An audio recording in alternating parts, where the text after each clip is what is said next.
So today we have about Pokemon invasive species. And we'll be starting first with the Hoenn Pokédex. Pokemon, I think, has its fair share of invasive species, with a Pokemon from other regional dexes being present in areas. And we talk about how they could have gotten there. Could they have gotten there normally, or did they get there by human intervention? The first Pokemon line that is not native to its own region, likely not, is the Abra line. The Abra line is probably introduced by humans. Abracadabra and Alakazam are three very popular Pokemon, and are considered very popular Pokemon throughout playthroughs of Pokemon.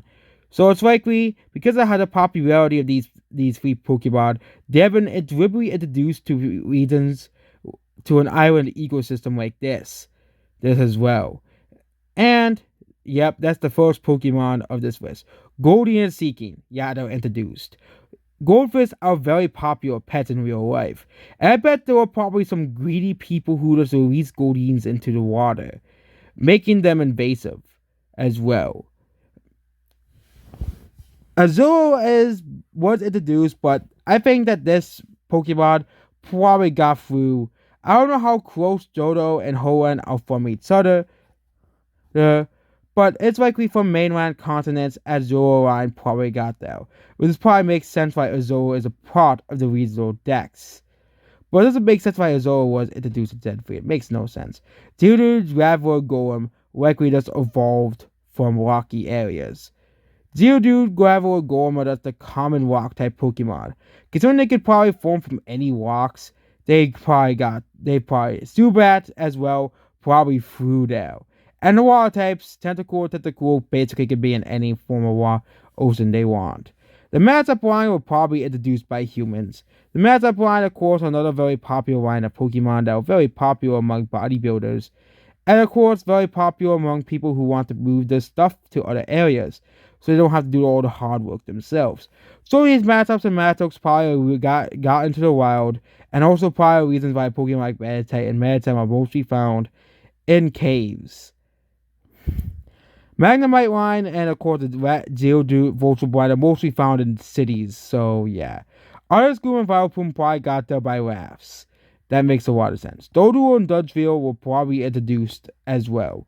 Again, these two Pokemon are two very common Pokemon that were used in riding, which means a couple of Doduo got roots in certain areas, and they became wild populations.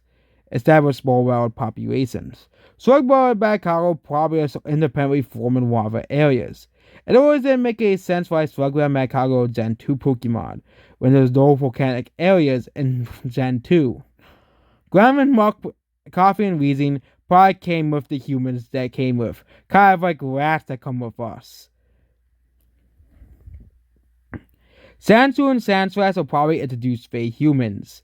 Sandshrew and Sandslash are basically pretty popular and probably introduced as like pest control or something. So yep, and then they became pretty common and they became pretty much introduced in a certain part of the region. Skarmory probably was able to fly over here and probably has nesting / breeding populations in the small mountainous areas of the region.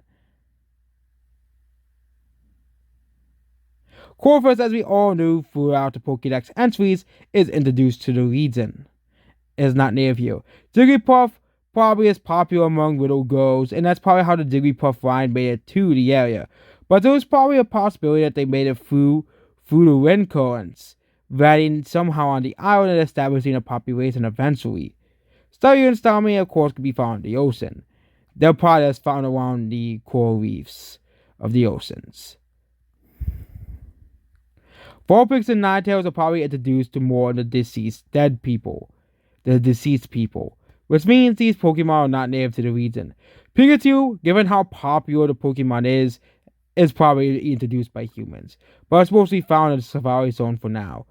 Psyduck and Golduck are probably introduced to the region as well, mostly by Natu, Xatu, and Girafarig, and Phanpy and its line are mostly contained to the. Most of these Pokemon down here are mostly contained to the Safari Zone along with the Pikachu line, Golduck and Psyduck, and Wyduck and Wobbuffet. So there's really no threat. There's not really any threats to the ecosystem right now. But if any of them escape from the Savari Zone, they could probably cause massive harm to the ecosystems, to the already fragile ecosystem. And that's it for the introduced species. There wasn't really many introduced species in Gen 3. It's just your common Pokemon that you expect to come in through the area, or vagrants coming on there to the Gen 3 area. But most likely a lot of these species are introduced to this island ecosystem. And also, I think that the island ecosystem region that is much more in danger than the Hoenn region, which has kept a lot of its original Pokemon species intact, which could also explain why Aurora doesn't have very many unique species of Pokemon. Goodbye.